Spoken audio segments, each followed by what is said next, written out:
Hey everyone, my name is Andrew Davis, and you are watching Conversations in Pop Culture. And yes, I am scandalous like an Ashley. And I do want to remind everybody that this episode is brought to you by my friends over at Pocket Jack Comics, and they have a debut comic of Guinevere and the Divinity Factory that is in comic shops right now. So go bother your comic shop to get a copy, as well as go bother them to order more from previews.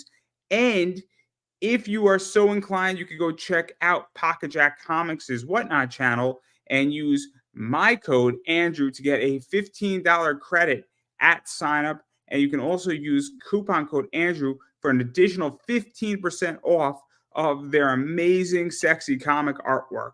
But enough about that, because I have with me cosplayer Peachy Peach's Cosplay.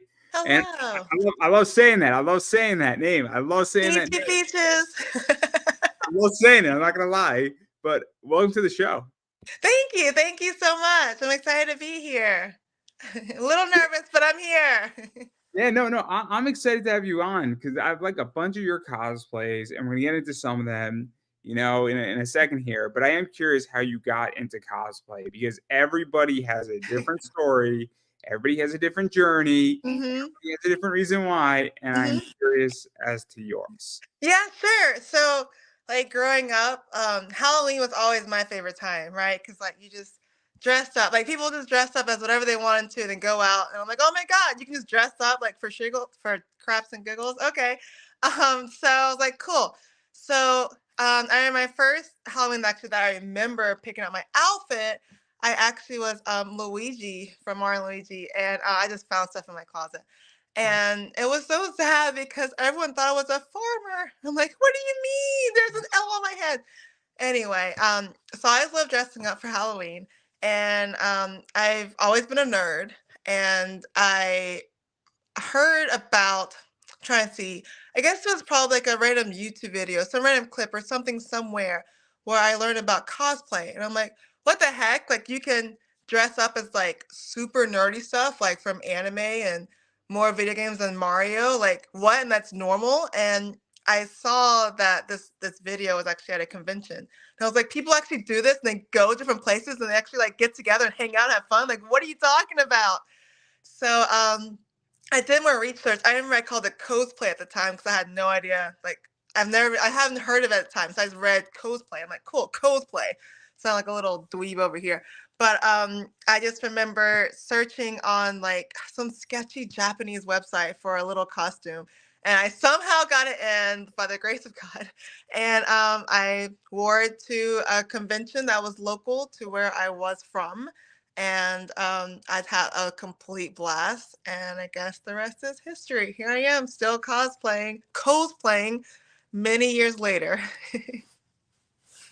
So let's get a little bit into some of the, Yep. I guess, technical stuff with Yep. that before we get into some of your cosplays. And we're going to be talking about Pokemon. I'm giving everybody a fair warning. We're going to be talking about Pokemon soon enough. Pokemon.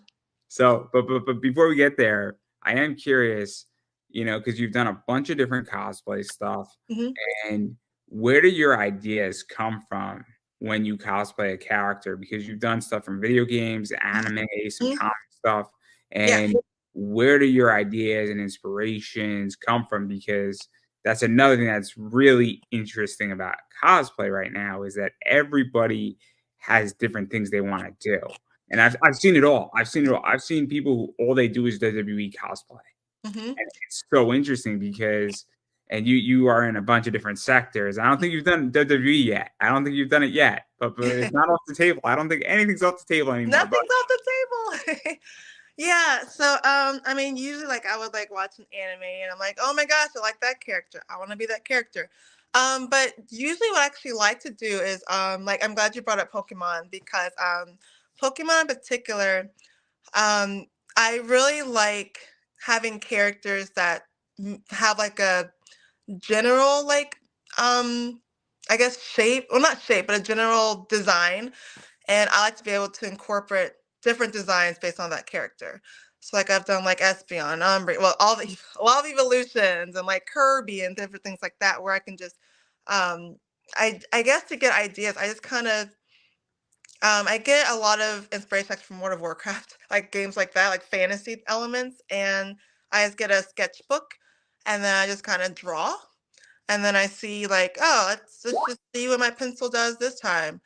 And it's actually a little problematic because I will still be in that process while I'm actually crafting. So I'm like, oh, and I'll craft something, and I'm like, oh, that doesn't work, and then I trash it and then start over on something else.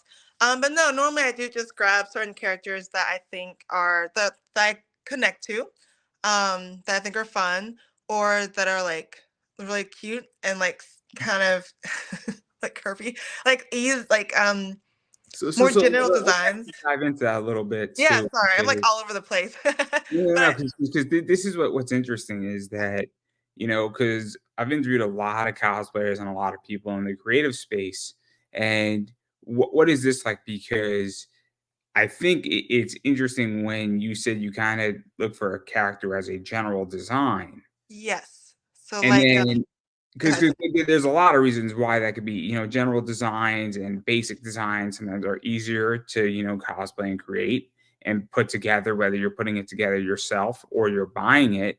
And then also there's an economic component to that too, where if we're going to be talking about Dawn, and this is a good example of your Dawn, Mhm. right here.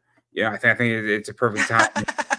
That's a Oh my relatively god. simple Yes. cosplay, I think, to put together, where Yes. you need a hat, you need a shirt, you need a scarf, you need a skirt.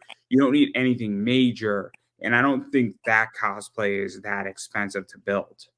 No. So Um, what is that like? Because that's a big issue in cosplay where that I don't know how much that thing costs, but that can't be more than 150. oh, absolutely not. Way, way below that. But then you can go and I'm sure you've seen cosplays, and you're like, that's an expensive cosplay. Mhm. That's what he has built. So what is that like too for you? Because that's a really complicated issue in Mhm. cosplay, is that it can get very expensive very quickly. Right. So, for Dawn, actually specifically, a lot of those pieces I actually went to a thrift store, and I was able to get pieces, or I'll go to like Walmart, and I actually found that skirt randomly. Someone was selling it online, so I got really lucky with that. But finance cost wise, um, I especially in the beginning, I did have to go to thrift stores a lot, and I had to go to like the clearance section of Walmart and different like just clothing stores just to see what I can like work with. Um, and especially because towards the beginning, there wasn't like now like nerd culture is like more popular, so it's more easy to access certain costumes already built, but they did not have that back then. So I had to get a lot of random pieces and kind of put it together, or I have to alter certain things. And so that's kind of how I had to make it work financially back then. I will say that nowadays, like since cosplay is more it's more popular now, there are definitely like ways to get materials for certain things cheaper. A lot of them are on sale, like EVA foam, which I used to use a lot. I still use a lot. You can get like the mats over at like the hardware store for super cheap. And it's because it's more again more popular, it's so much more accessible. So the actual like base components for a lot of the stuff, especially foam, is not super expensive. And also now they have stores that have the complete costumes together, and those go on sale a lot too. It does still get pretty pricey. I do have to like set a separate like account, I guess, just for cosplay. And I don't really have a way to beat that besides thrifting when you can, jumping on sales when you can. There are a lot of people now that they sell things used, or they'll sell like just random pieces that they have that they want to offset, like off. I don't know what I'm looking for to put Unload. oh to yes Unload. offload. Thank you. You can get things from there like Facebook Marketplace, things like that, eBay even. So let's Um, actually talk about this too, because I'm curious how you feel about the culture of cosplay. Because I have a very semi-controversial position on this, where I think, and I might get you or me in trouble, but I think there's been a shift where I think the old guard has slowly lost some credibility and some market share. And I think the top 50 cosplayers 5 years ago were way more influential. And I think COVID has shifted that. And the reason why I make this argument is that Hot Topic was working with a lot of top cosplayers and using them as models. And they have now shifted into a smaller group and a more diverse group. And I think what they figured out is that the engagement rate with those top 50 cosplayers is horrible. It's actually horrible on Instagram. It's like 3%. And yeah, you're getting 3% of 4 million, but what if somebody has 100,000 and they're getting 20% engagement? All of a sudden, don't you want the higher engagement rate? Because that ultimately leads to more sales. And there's been a shift. And so I think that a lot of things have changed in cosplay. And I also think if you look at what the old guard is doing now, I mean, this whole lewd stuff that's popped up is very much, I think, a last desperate cling to financial stability for some of these people where it didn't exist when they had more market share. And that's how I view what's happening in cosplay.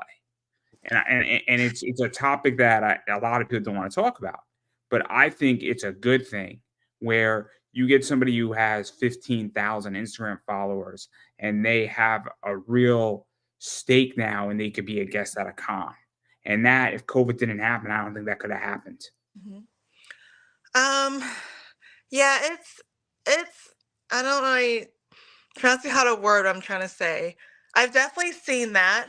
I do appreciate now that it is a time where more people like it's more involving. Like it's if you want to do it, you're now more able to do it. So more people are like feeling this is like the ability to do so.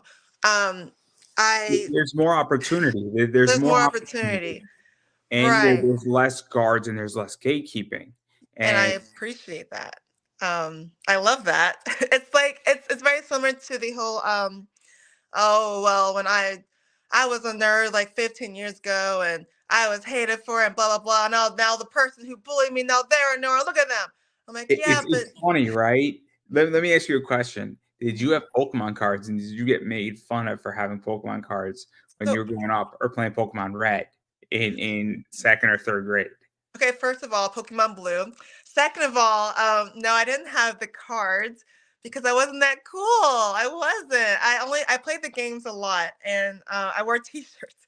But I was made fun of actually for like the Naruto stuff that I did. Like it was kind of cringe. But no, I wasn't that cool enough to have Pokemon cards. Because Um, 'cause I was made fun of for that. I was made fun yeah, of for playing Pokemon Red, and I was Blue. made fun of for playing being an anime fan, and, I was wearing anime shirts in high school, and, eventually Dude, it stopped after a while, but, like and now it's really cool, and everybody's like, "Yo, you got a Charizard? Like, aren't you the dude, Buffalo right? man?" Like, Oh my it's god. funny because Yeah. It's funny you say that. For one time, I don't know why I did this. I was very bold, but for Halloween one year, I don't know if you've seen Inuyasha, but for Halloween one year, I just straight up wore a Sango outfit to school, and I don't know if I could be that bold to do that again. But yeah, it's funny because this year on Halloween, I handed out Pokemon cards. nice. So I handed out Listen, Halloween Pokemon cards, and every single kid wanted the cards and not the candy. see? Yeah, I've seen those cute little like the little Halloween theme. I've seen them. I've seen them because I got some of those at a con. I'm like, oh my god, they're all like the ghost type. They're so cute and creepy. I love them. Like the 7-year-olds wanted it, and the 16-year-olds wanted it. Yep. And like my mom's like, "How did you know this is gonna work?" And I'm like, "Because I See, got a feeling that is." It's exactly. like Exactly. Wait, have you seen that meme though? Just real quick. It's like it was my awkward zombie little comic, and it's like in elementary school, Pokemon, and in high school, oh my god, you still play Pokemon, and in college, Pokemon. I'm like, oh my god, yeah, that was so that's so relevant. It just reminded me when you said it's that. crazy. I know the Mhm, meme. I know the meme very well. mhm. Um, I have made many Pokemon memes, and if you go through my Instagram, you can find a bunch of them. My favorite one is Rattata holding Kakuna up in the Lion King pose. It's I love really that. funny. It's I really have funny. not seen that. Oh my god, that's so great. It's up on my YouTube community channel. It's up on Instagram. I took it. I said, "Step aside, Lion King." Um, that one's good, and then there's a few others. There's a few others that are really good. There's so many things. Which like if you just scroll through my Instagram, there's like 50 of them, and a lot of them are just not appropriate, and it's great. But I digress because I do want to talk about Pokemon, Yeah, and I yeah. do want to talk about your Pokemon cosplays, and you've done a bunch of Espeon stuff, and You saw. so this is one of yours that you've done. Oh my god, it was so long ago. Oh yeah, it's my first one ever made ever. So I think this is another one that you've made Yes, as well. Same mhm. one. Then you've done this version of Espeon, Yes, and then yes. you've done Bunny version of Espeon, Funny. and then you did this version as well, which I think is similar to this Mhm, version. And mhm. so, what's the story behind doing Espeon Wait, and I have one more. Wait, I have to show you. I have to show you. Sorry. I also have a hat. It is a giant Espeon hat. Okay, anyway, sorry. I am on point. I'm following. I'm listening. Okay. Continue. Sorry. so what's the deal with the Espeon one, and how did that come about, and even building them out and doing them, and also interpreting it Espeon in the way you did, because it's interesting your version of Espeon. It's almost human like, but it's not. I don't know if that makes sense. Yeah, yeah, yeah. So dude, there's a word for it and I totally like blanked on it because here I am on a camera. But there is a word for it. I don't want to mess it up. Anyway, uh, It's not anthropomorphic, right? no, it's I don't want to. It starts to Is it like a G. Jajinka or something Yes, like that? yes, Jajinka. That's it. You got it. See, I don't consider that to be the Jajinka. The Vaporeon, which we're going to talk about okay, too, is that's more fair. of Yeah. a, Okay. we're arguing semantics here. We're arguing Okay. semantics. Yes. Sorry. Espeon. Yes. So Espeon was always my favorite evolution. I couldn't like I couldn't even tell you why. I think that I love psychic type, and light purple is my favorite color. So I'm like perfect Espeon. And so I actually the reason why I got the first one. I just found fleas, so I'm like, I want to do something with this, and it reminded me of Espeon. So I'm like, I'm just gonna try and make an Espeon. And so that's what happened there. And I've been invited to like evolution groups, and I always just get drawn to Espeon. And so like for the one in the white, there's actually a piece of art that someone drew that we were all supposed to be, yeah, that one. We're all supposed to be cosplaying. And I was immediately drawn to Espeon because I mean she's my favorite. And also I like wearing white because the contrast, the darker skin, I really like the contrast. Um, and then usually like when I really like dressing up like with like duos and like groups. And a lot of times the people that I dress up with, they always want to go the dark. They also always everyone loves freaking Umbreon. Everyone does. So I'm like, cool. So if you want to be Umbreon, I'll be Espeon like all day, every day. And it just happens to be that they always pick Umbreon.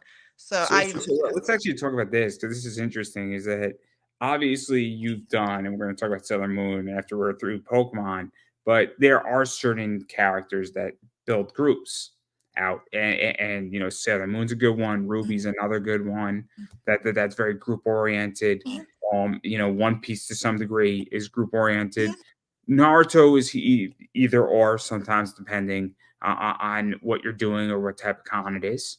Where I've seen massive groups at that, and I've seen also really bad. Nobody's in a group in a Naruto, and there's like 10 of them. I've seen the same thing with Gundam. But what is that like? Because you're playing and picking a cosplay that fits in a group that nobody wants. Like not to be listen. mean about it, like, I want that character. but it fits a group, and it's also the idea that you have Umbreon and then you have Mhm, Espeon, and right now mhm, Umbreon is really, really hot as an entity mhm. between merchandising. So what is that like for you? Because clearly you're filling a niche with your cosplay with that Yeah, cosplay character. I didn't even think about that. Yeah, I guess Espeon isn't really. picked. You know, so I just really like the groups because it feels it just if it's just like it's a squad. Like I just love the squad feeling, and I've never even thought about. I guess no one does really pick, you know, Espeon or and Sailor Moon actually cosplays Sailor Mercury. No one really likes to cosplay Sailor Mercury, and actually until you said that, I didn't realize it that no one really does those characters as much as like some of the other ones. But I loved it, and I don't know. It's so even like some groups that I'm a part of, I actually don't even know I might not even know the show. Um, That's good. Yeah, yeah, yeah, spoiler. yeah. You said you're gonna get ahead in life. This is exactly how you're gonna get ahead in life. This is exactly what I tell people. Oh, I don't know the show, guys. No, Book me. listen. No, what you do first is you go to Wikipedia, so you know general knowledge, and you know your character. You know, like the mannerisms. You know, like what they do, the little catchphrase that they say. You know how they would pose. Um, it works out, but no, I like the squad thing a lot. Even if it was for a character no one else really likes, I bring life to that character. I love the character, and maybe if I cosplay this character, maybe other people will be like, oh, well, maybe I do want to be Espeon because she looks kind of cool. Maybe I want to do it too. So, So many things I could say, and I'm just gonna be very, very quiet as I sit here. And I'm gonna be mature. I'm gonna be the what do adult you in the room. mean? Talking about the you go further into Pokemon, you kind of did something with Umbreon though too. So I I think did. you did I, a Raven Umbreon I mashup, did. and Yes. I'm a big Teen Titans fan. So for those who don't know, I bought a DC Presents number 26 and a 7.5 dirt cheap. That's the first appearance of Starfire, Cyborg, might be Raven is in that book. First appearance, very good book, very expensive book right now, very hot book, and I got it way cheaper than I should have. Beautiful book, Heyo. definitely. I had no money when I bought it, and I'm glad I bought it when I did because a 9.8 is expensive, a 7.5 is expensive. So yes, but what's the story behind Yes. this character? Because Absolutely. So funny story. It was just some random group chat. It was some random, okay, not a random, someone that I follow on Instagram. Like, hey, we're gonna do this little project for Pokemon Day one year. You want to in? I'm like, sure. Let's see what's up. And then I join in. It's like, okay, put together a human and a Pokemon. I'm like, what? There's like 50 million people. There's 50,000 Pokemon. How the heck am I going to pick like which ones to mesh together? And for like weeks, I was like, who the heck am I going to be doing? And I don't know I saw a piece of art. It was a piece of art and it was Raven holding Umbreon and Starfire holding Espeon. I'm like, big bet. And so I decided to do obviously Raven and Umbreon, and it was so much fun. I basically all I did was I got Raven's what like her belt and her hood and all that stuff, and just made it Umbreon and Pokemon. And then what you have there, I actually finished what like 2 minutes before the shoe was supposed to happen. But yeah, like the little belt and then like the brooch thing and the ears and the gold and the inside. It was a lot of fun to make. That one was pretty expensive because of all the fabric that I had to get, and it wasn't cheap fabric. But it was so much fun to put together. So, and I made it in time for Pokemon Day, and that's really all that matters.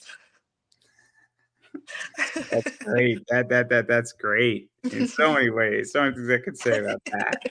Um, but obviously I like it because I like mashups. And then Mhm. you've done some other stuff in Pokemon Mhm. too. Yeah, Obviously, we showed the Dawn. yeah. And then there's this one that you are with, I think a friend of yours, which is fun because the Piplup and Oh the yeah, the little Eevee. so that's good in that regard. And then you've done Nessa. Oh, And these are interesting shoot. because I don't know if this is a light version of Nessa. I thought Nessa was a bubbly, fun, water fucking loving trainer and gym person. And Listen, listen. clearly, this is a little darker than expected. Sometimes she got to be like that. I don't know. Can I just tell you about Nessa though? When was it E3? I think when they announced her, because they were announcing the new Pokemon. Like, oh, let's just show you some gameplay of this. And then out walks freaking Nessa, and it was just like silent. I was talking to someone. It was just silent, and I'm like, Chase, that's me. I have to be her. And I started like I just got like screenshots of like her outfit and everything, and I just started like the next week. Um, but yeah, Nessa, I really, really like Nessa. I love all the designs of the gym leaders and Sword and Shield, and the music. Yeah, she's great. I love her.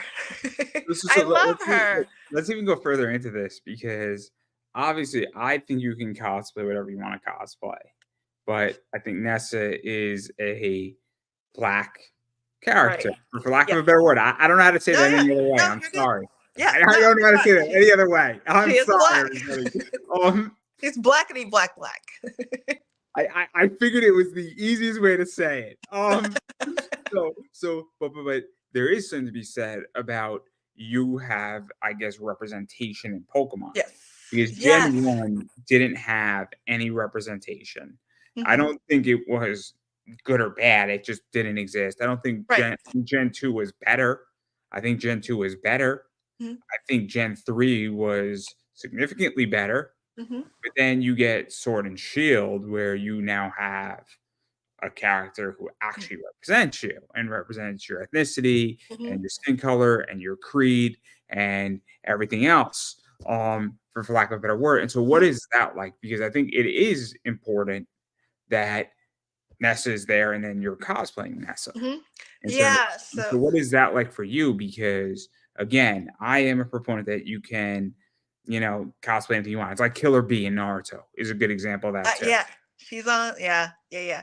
So, yes, everyone can cosplay everyone, but like growing up, I'll just say I had an issue with cosplaying a lot because like when I was like looking up different cosplayers, usually they're not.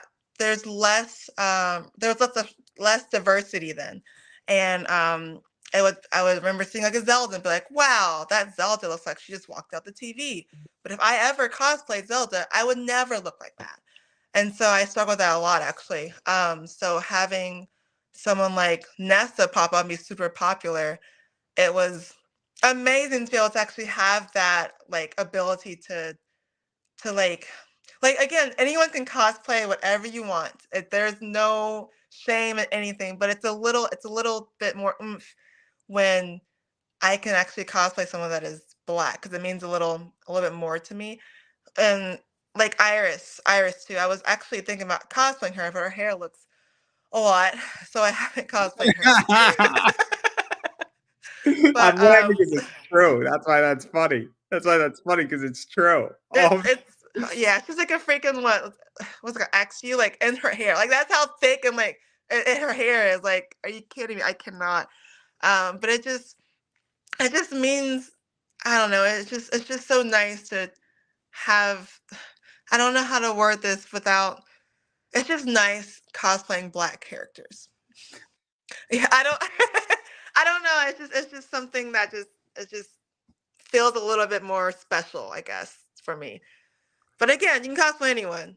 It's just I uh mean, I'll put it this way, right? So obviously, I'm not gonna go cosplay Nessa for any position, okay?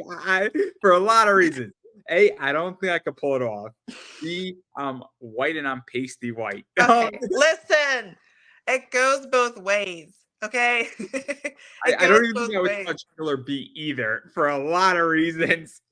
So I can see, you know, cosplaying if you're white or black, you can cosplay Harley Quinn. No problem. I think that there is a position sometimes where you can't touch certain characters. Where I think Killer Bee for anybody who's white is off limits. I really do. Um, I think it's hard if you're It's white to do Killer Bee. I think it's hard to do Nessa if you're white. I'm not saying it's impossible. I think you could do Cora either way. yeah, that's true. That I can see. I think you could do Genlock, Michael B. Jordan's character either Mhm. way. I really think that could be pulled off. Right. Killer It's bees suffer. well, it's funny you bring that up because my partner actually said he said, yeah, like Disney, for example, Disney princesses. He said, yeah, if you're like white or Asian, you can't be Tiana. Like you can though, you can. But he was You saying, legally can. I mean, no, okay, I'm not gonna stop anybody. I'm just saying it's hard. Like Cinderella could go either way. well, Like, okay, well, because because they've had both the Brandy and then the white person. They she's black and white, but no, like I I don't know. Snow Maybe this White is can a go either I way too. do what now? Snow White can go either way. I guess no. Yeah, I guess no. I mean, this may be a I don't maybe it's a battle that I'm not. I don't know. For me personally, I think that white people can cosplay black characters. They do have many more to pick from that will match their I'm, ethnicity. I'm However, I'll give a good example of a black character who can be both black or white. Lex Luthor can go either way yeah. very easily, and that I can see. I think, and then on the female side from DC, Amanda Waller, I think you can do either way. Mhm. I really think it can be done either way. But Amanda Waller is a tough one to pull off because you need to really know who Amanda Waller is. Amanda Waller is a fantastic underrated DC character. Unutilized, massively underappreciated, and so instrumental. So Mhm. instrumental in the DC universe. But Mhm. I digress. But I do want to talk about Sailor Mercury because you have a Sailor Mercury, and this is one of them. Yes. This is also that one. Yes, This with an is in afro. play. Yes. That's Froggy. That's Froppy. But It's proppy. that's we're Yes. gonna get there. We're gonna get there. But this is your Sailor Mercury. So what's the story behind Sailor Mercury? Because everybody knows Sailor Moon. Yes. So, um, how did I start? I was in a cosplay club at Auburn University, and there was what happened? There was a little group, and they're like, "Hey, we should do Sailor Scouts." And no, wait, let me back up. That was not then. What happened was I started watching Sailor Moon, and I saw Sailor Mercury, and I loved her. And then later, after I joined cosplay club, I was like, "Oh my god, let me be Sailor Mercury." Um, but spoiler, I've only seen like 5 episodes, but I watched enough for Sailor Mercury. And eventually, what happened was I moved here to Florida, and it was actually Halloween night, and I was dressed as Pikachu, and I was inebriated, and there was a Sailor Moon and Venus walking around, and I'm like, oh my god! And I bolt toes towards them. I'm like, I'm Sailor Mercury. Like, no, no, no, you're Pikachu. Like, no, no, no, I'm Sailor Mercury. And so they're like, cool. So we exchanged information, and then the next day I went to a convention with them, and then we just started talking. We're like, oh my god, we should have a Sailor Moon group. And then we founded the Sailor Scouts of Jacksonville, and I don't know, kind of stuck at Sailor Mercury. I liked her because she was really smart. And at the time, I didn't know any other scout. So I was like, cool, Sailor Mercury, she's my girl. And again, it worked out that no one else wanted to be her.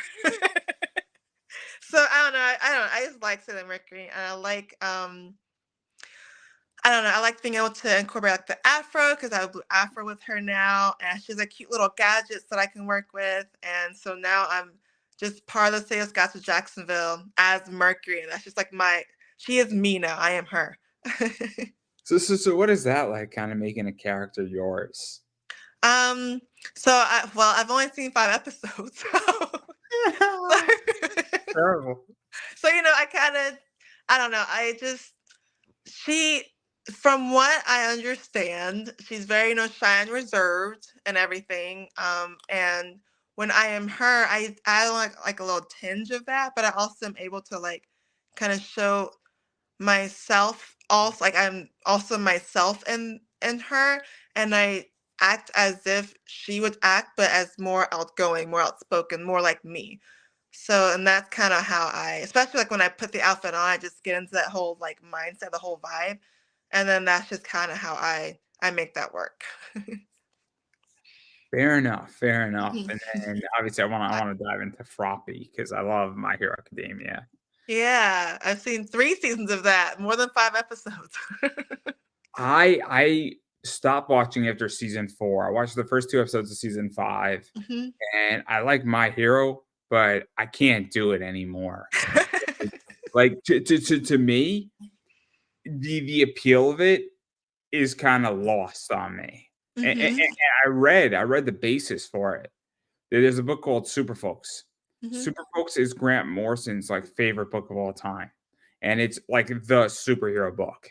The basic premise is that a guy was a superhero, and then the government has slowly been like kind of dampening his powers to force him into retirement, and then Mhm. all this crazy shit that happens in it, and he's kind of coming back to being a hero, and it's the basis of My Hero. It's the basis of Astro City, and Astro City is the basis for My Hero Academia. So I've read the original. Like I've Wow. legitimately read the original source material for My Hero, and yet Wow. nobody knows where that book and where that manga came from. It is Yeah. not the original concept. Huh. It's anything but that. So if Mhm. you want to read the real stuff, guys, Astro City, it'll blow your mind away. It'll Right? blow your mind away. We got the scoop. It'll blow your mind away. That thing came out in the 90s too, which is crazy. Like me. Anyway, yeah, no, but I actually love Froppy. I When My Hero first came out, I started watching it like it was like it was so long ago, and like it wasn't super popular then, and then all of a sudden it was like one of those things where it gets popular out of nowhere, and I of course there was a group like, oh my god, we should do a squad. So I'm like, cool. Who would I want to cosplay? And I knew I wanted one of the girl characters, and she was the only one who didn't really. I hope I don't like make anyone mad, but like a lot of them annoyed me, and so Froppy didn't annoy me. I don't know. I feel bad for saying that. I'm sorry, and I feel like oh my gosh, what's her name? The gravity one. I feel like she's a little basic.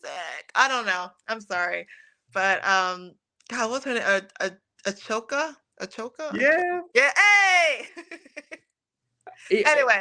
This is what I mean. In which My Hero Academia, it's again these characters are complicated because they are becoming heroes, Mhm. and they are becoming, I guess, quote unquote, heroes, and they're coming into adulthood. Mhm. And I get all that, and that's interesting. But I'm also like, they're also kind of not ready for the real world. Yeah. Yeah. And then even Exactly. still, like in multiple positions, they're not really ready for the real world either. And I'm like, Yeah. I don't know. Yeah. I Like don't know.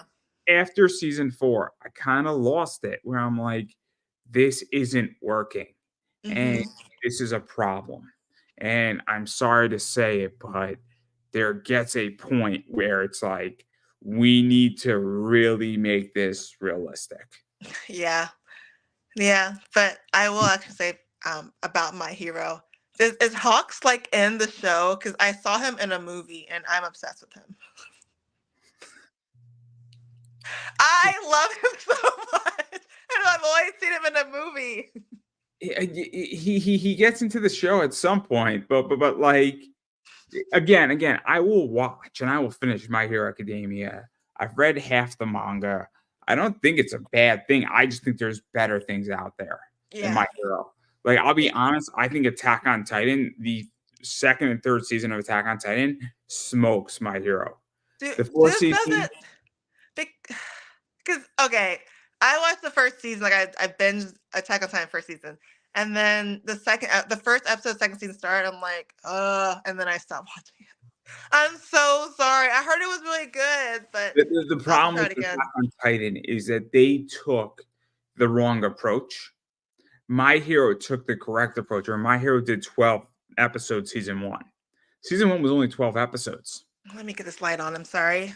A little Oh yeah, dark in yeah, here you're, now. you're fine. You're fine. So season 1 of My Hero was 12 episodes. They didn't know how it was going to go. Then season 1 of Attack on Titan was 24 episodes, but then they waited 3 years to do season 2. Yet they were the hottest thing on the planet, and what Mhm. they should have done is they should have waited. They should have done 12, then they should Mhm. have done another 12, and then you should have done a 24 episode season for season 3 and then 4, and you wouldn't have had all the delays, and you produced a fantastic anime and a fantastic 60 episodes, give or take, of Mhm. Attack on Titan, but you broke it up in such a way that you lost momentum where Yeah. it should have been powered into it. And that's the problem. And My Hero Academia understands how to power into a show Mhm. really effectively. But again, like Full Metal Alchemist Brotherhood did a really good job of providing 63 episodes of Mhm. just solid packed, almost no waste Mhm. in Oh, Brotherhood. Full Metal. Almost almost none. There is some waste stuff in there, but again, it packed in a really good show in a really, really clean, timely manner. Mhm. Oh my gosh. I Actually, digress. sorry, go ahead. Oh no, you go, you go. No, I for Full Metal, I actually I feel like I'm about to get like so many angry people, but I like the original and I've only seen a little bit of Brotherhood. But I love the original. I don't know if anyone else even likes the original compared to Brotherhood. But Full Metal was such a good show. Full Metal Brotherhood was great. Yeah. They did a great job with Brotherhood. It really, really follows the manga Yeah, really well. yeah. So I'm gonna put that on the list because that one I definitely need to. I forgot it existed until you mentioned that, so now I'm gonna like watch it like now. Probably gonna I binge it. have the original in Blu-ray because the original was good too. It's just Yeah, different. Just it's different. different. Yeah. Shambhala was a good movie, but it's also different. There's Mhm. a different component to the first one. It's kind of like the first two Spice and Wolf, so now they're redoing it. And I don't really know what they're going to be doing with the new Spice and Wolf, but it looks good. It looks good, but also you had a pretty solid Spice and Wolf show already. So Mhm. I digress because I want to talk about the video game stuff you've done. Yes. So obviously, I want to start with Amy Rose because I love. Yeah. Oh my gosh, dude, I did that in like 4 hours. It was awful. Do not recommend. So what's Yeah. the deal with that? Because Amy, so obviously we have Sonic the Hedgehog games. The last one was not good. We I don't didn't talk get about it. it. I didn't get that game. It was too free world. Mhm. I felt the game. This is just my criticism, and then I'll drop it. Is that the levels feel like they were just there, and then Mhm. you had the world, and it didn't make sense to me. Is the point? I Mhm. spent like $80 on it, and it was not a good $80. Live and Aw. learn. Well, Resident yeah. Evil 4 is $80. Brilliant. Mhm. That Wait, was what game? Sorry. Sonic like Frontiers. Oh, yeah, yeah, yeah. Yeah. So I love But Sonic. I digress. In which the question is that Sonic has the video game Oh, yeah. stuff. It's got the comics, Mhm. and then you had Sonic the movie, the first one, which did well, and then Mhm. the second one did great. I Mhm. mean, I saw it like a week during its opening weekend. It was great. Mhm. And so, and then we're getting Sonic 3, and we're probably gonna get Sonic 4. And there's a good chance Amy might be in Sonic 3. She It's a good better chance. be. I mean, it's Anyway, Adventure 2. It's yeah, Adventure 2. yeah. So So oh, it what's the is. You're right, 'cause of the right. So okay, yeah, okay. Sonic. First of all, Adventure 2 Battle, that was my favorite. Like, I love, like, I spent so many hours in that Chow Garden. Like, I would leave my GameCube on overnight so they would grow. Oh my god, I freaking love it. Anyway, Sonic. Yeah, so it was actually it was a Sonic event. It was a Sonic event that I was like, oh, I want to go to that. And then I decided to do that, what, 2 days before I decided to go to it. So I knocked out that dress in a few hours. I just really like I love Amy's obsession with Sonic. It's like hilarious to me. And so I like I wanted to be able to do that and like canonically and like be extra and be like insanely over the top. And it was great. I was able to do that. Um and I actually also did an armor version of her. Because someone's like, "Hey, let's do Armor Sonics." I'm like, "Oh my god, I want to Amy." I think she's so fun to do. And I love big props. And so she had a giant hammer. So I'm like, perfect. And I don't know, I was able to bring in my love for big props and then bring in my love for being extra the top and or extra and over the top. And I just really love her. And Sonic was such a big like I loved it like growing up. And now that the movies are in, it's like still like relevant and I'm able to like fulfill my Sonic need with cosplaying her. And I actually it's funny you bring that up. Actually, was so we're actually going to a convention. We're going to do a Sonic group, and actually, I'm planning to be Knuckles, for that because I don't know, Knuckles is great, and to me, he's like black coded. So, so it's I don't know. I love Knuckles and Amy and Knuckles. They're so great, and Shadow. I don't know. I love Sonic. It's so I actually confession. I actually went through my old stuff when I was like in high school. I used to have like binder covers where I would like put pictures on stuff, and it's like oh history, and like put like Kirby pictures like science. And so for one of my binder covers I found it was a bunch of Sonic and Shadow pictures together, like shipped. And I'm like, oh my god, I was so cringe. I can't believe I like walked around with that. But here I am still cosplaying Sonic, so I remember putting stuff on my assignment pad. Oh man, I put up some fun ones. For a bunch of Penny Arcade stuff. And I shocked my entire class. And then my best friend was sitting right next to me, and what would happen is that I put up a Penny Arcade where you have I forget the main character, but he's interviewing somebody. He's like, "When has there been an octagon in Tetris?" And he's like, "Sadly, I'm the square. I really let myself go." And then I put up a picture of the world with a flag on it. And then in the cartoon, there's a word bubble that says, "I will rule the world." So I show my oh, look at this. I'm like, "This is up there with a picture of a flag in the world because I'm planning to rule the world." And my entire oh, class just looks at me like, "What the hell is the who matter with is you?" this guy? And both teachers in that room were just like looking at me, and Like, okay. it would have been really funny if yeah, there was a lot of stuff in there. And then I put up the picture of Goku. Where you ever have a day where you die, you come back to life again, and then you die again? And everyone's like, dude, what's What? wrong with your assignment pad? And oh, I get it completely. I get it completely. And Yeah. I wish I still had that assignment pad because it's so relevant. It's so It relevant. is. It is. You like put it like I don't know, put it on a wall or something. I don't know. But I get it completely. I enjoy Sonic the Hedgehog a lot. I really enjoy Sonic the Hedgehog. Mhm. I've had a bunch of people on from that show. I've had Colleen O'Shaughnessy who plays Tails. I've had Lisa Ortiz who plays Amy. Oh yeah, yeah. Wow. Yeah. So I would love to have who plays Sonic, but Roger or something. I can't think of his last name. But again, not important. But I do want to talk about Kirby since you mentioned Kirby. Kirby. I have a Kirby. Yeah, little Kirby. I have a Kirby right here too. He's gonna join us for a little bit. Um, So Kirby yeah. there. I think this is Kirby too. Yes, yes, yes, yes. Um, yeah, Kirby. He's one of those things where again it was like a simple. It's just a circle. It's just a few circles, right, and eyes, right? Like it's just a little pink blob. Actually, I learned that the creator, the little Kirby, the creator who made Kirby, he actually made it with that design because he said that he wanted something easy for kids to be able to draw. Like, oh, okay, that's kind of cool. But I love Kirby. I loved like Crystal Shards. Like that was like one of my games growing. Like I loved the game, and again, it's one of those things where I can basically do what I want with whatever like the design of the costume.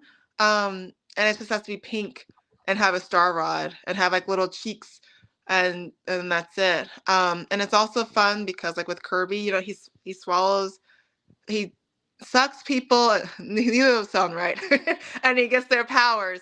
Um, and it's fun because when I get to be Kirby, I will like just mess around with people and like take their their prop and then pretend like I got their powers and like pose next to them. It's really fun.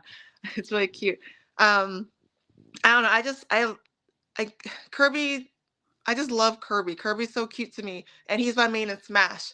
And so I have like all these Kirby stuffed animals everywhere, and I want to actually do more Kirby designs. But I don't know. I really do like being Kirby. And there's like I'm telling you, I have so many Kirby stuffed animals. It's he's a whole vibe. I remember going to the Nintendo store in near Rockefeller Center, and they had all these like different Kirby, figurines there that in like little plastic bags that were like $3, and they were great. They were great. He's And so I remember going into the city maybe once every 10, 12 weeks, and two or three of them, and you have them all lined up. You got Meta Knight, you got like Kirby in blue form, and all the Kirby. exactly. He has so many different like I don't know, like he's sleeping, and he's smushed, or he's full because he's like all floaty, or he has all these different powers, and or he's falling, or it's like little different. I don't know. It's easy for them, I guess, to make figurines of him because he's just a little bitty like blob, and they can just do whatever they want. I don't know. And he's very meme. He's very memeable. So Yes, yes, he is. And then obviously sticking with the Nintendo because I'm a big Nintendo fan. Eventually, probably sometime this year, I'm going to buy a Switch just so I can play Mario Kart. Remember, guys, we pass on the left. I want to make that crystal clear. And I want to also make this crystal clear. Just because your kid gets a perfect score on Rainbow Road does not mean he's going to pass his driving test. Oh gosh, Rainbow Road. I just want to make that crystal clear. My kid, and I don't have a kid yet. But I don't have a kid yet. I shouldn't say that. But I'm gonna have to explain to my kid when he becomes 16. I'm like, I get it. You're good on Rainbow Road, but drifting on your driving test doesn't count. You just reminded me of this when I used to play Mario Kart DS, and you would play online with people that are like in Japan, and they would always like snake, and they would just laugh at you, and I'm like, I don't even want to play anymore. Like it just makes it not even fun. I played Mario Kart on the Wii with my math teacher. Oh wow, Every Friday night for that's like so 3 cute. months. He's like, "Yo, we'll play." I'm like, "Let's do it." That It was is great. so Driving, cute. he's driving. It was great. He's like, and then he says to the "Oh yeah, by the way, I was playing with Andrew. Last weekend, and he's not very good." And then I'm like, it was very funny. It was very funny. It is cool how Mario Kart like so many people, even if they're not like into gaming, they can just easily pick up Mario Kart and be like, yeah, let's play Mario Kart. I don't know. It's like My math teacher was a very, very cool individual where he had a lot of fun, and he what he would do on Halloween is he would dress up, and he dressed up as a shower curtain, and he had a spray bottle, so he would spray a bunch of students who were his students and we had in previous years. oh Great, my great, great teacher. gosh. That's so And oh, that actually reminds me of my band director. We actually play Mario Kart on band trips. We have a DS, and I actually brought my DS from my sister's DS so he could play. We would play like what 8 people in a round, a match. And he was super into video games, and he was so into games that one of our concerts was a video games live music concert. It was really dope. But actually, that just reminded me of my band director. He's so great. I wonder how he's doing now. I feel like reach out to him. Anyway. oh man, no, we always pass on the left, everybody. You pass on the left. That's all I'm gonna say. But I do want to talk about Zelda because you did this. Yes. Yes. Riju. Oh my goodness. So I like Zelda. I got stuck in Breath of the Wild and I haven't picked it up since. um, and with Riju, with she was actually she doesn't seem complicated, the costume, but she was a little more complicated than I thought she was gonna be. Like the headpiece, like you can't really tell, but like on the belt, like it took like I had to like get like a soldering iron or whatever, those hot knives, and just like put in every single little detail in them. And then like the flower thing on the side, like the Gerudo symbol, and like especially the headpiece and then the hair. It's so much. And unfortunately, the headpiece would not work. So as soon as that picture was taken, it fell off, and I spent hours trying to fix it. I missed the photo shoot. It was a whole thing. I do like Zelda though, and I've been stuck in Breath of the Wild and I haven't played it. Have you seen Stone Cold Steve Austin interviewing Cody Rhodes? No. Oh, you gotta see this. Stone Cold Steve Austin says, "I'm in 30 seconds, 5 questions." Kind of Family Feud a little bit. Mhm. Best Zelda game, and Cody Rhodes like Ocarina of Time. He's like, "Oh, bro, no, Breath of the Wild, Breath of the Wild." And you have Stone Cold Steve Austin, and he's like a big muscular guy. You got Cody Rhodes, who's very masculine too, and Stone Mhm. Cold's like, "You're wrong. You're just wrong." Wow. It's like the Breath of the Cody Wild. Rhodes. Well, what's your favorite Zelda game? Oh, I mean, my favorite is Minish Cap. Minish Cap was fun. Oh, interesting. I've never heard anyone say that before. Minish Oh, Cap's a lot of fun. yeah. You get your sword, and then you get Mhm. like 3 miniature links, and you get to do a bunch of cool stuff. You get to go Yeah. into miniature world, big world. You get to like get like an awesome shield. All like the Easter eggs in that game. Oh, Mhm. it's great. Like how you get the mirror shield. Oh, that's great. I actually like Wind Waker a lot. But I don't know. I haven't played that in so long, but that was my favorite. So I don't That's good. And the original is fun too because the original you could technically do it out of order. So you after the first dungeon, you can do any dungeon you wanna do, and there's reasons why you might wanna do the 4th. The 4th dungeon is actually easier than the 2nd. Why would they do that? Why? Shouldn't the second one be easier than the Because fourth? because because what happens is that then once so you're gonna have a bit of a hard time on the 4th one, it's gonna be tough, but once you get the item and the weapons in the 4th dungeon, the 3rd, the 2nd, and the 5th dungeon are easier. Okay. I So, get that. actually, if you're trying to speed run it, you wanna do the 4th as soon as possible. Interesting. I'll make some notes in case I go back and play that. But There's, like, all sorts of stuff in oh that yeah. game that's so useful to know. Mhm. And theoretically, you could do the 7th actually, also pretty easily too. Mhm. I mean, the only one you can't do is the 8th, but first, because then the game's over. Yeah. Yeah. Makes But sense. I digress. It's neither here nor there. But that's what I enjoy. I mean, Yeah. but again, Minish Cap was a lot of fun. Mhm. Really enjoy Minish Cap. But you theoretically can't beat Minish Cap because after you beat Minish Cap, it resets the game right before the final boss. What? So Why? That because there's all the Easter eggs you could do in the game. oh. Oh, okay. And then it just becomes a freelancing adventure to just Yeah. complete all the I fun get stuff. And then once you get all the kinstones, all the trophies, all your hearts, all the secret scrolls, then the mhm. game's over essentially. Okay. Sounds And very you Zelda. fuck around in the game because that's Yeah. what I like to do. I like to fuck around in that game a lot. Mhm. It's like Cyberpunk 2077. I mean, I pretty much played and I did all the side missions. I got all this ammunition and I got all these power ups where legitly I'm facing this way and the enemy's that way, and my gun shoots in Cyberpunk 2077 and it hits my enemies. And my That sounds handgun just amazing. it's insane. It's so broken. Like I don't even have to aim anymore. My handgun I just shoot it and then the bullet Yeah. goes the other way. It's Oh, great. that sounds a little OP, but okay. That's cool. No. You could do that in the game. I Yeah. mean, anybody can do that in the game. It's amazing. But I purposely grinded for like I played Cyberpunk like I play shoot Grand Theft Auto. I legitly just played it as a free world before I beat the Yeah. whole game. Okay. So then Breath of the Wild is like perfectly up your alley. Maybe. I don't know. You I've haven't never played played. it? Nope. What? I, Hang on. I don't Wait. even have a Switch. The last That's right. You did say that. I don't You, have a Switch. I haven't touched my Wii in probably 10 years. I have yeah. an Xbox One X that I love, and I play on my Xbox One X. Mhm. And I said this before that the smartest thing Xbox/Microsoft could do is have a licensing deal with Microsoft. Nintendo and Microsoft should have a licensing deal with each other where they should throw some of those games Yeah. on Xbox.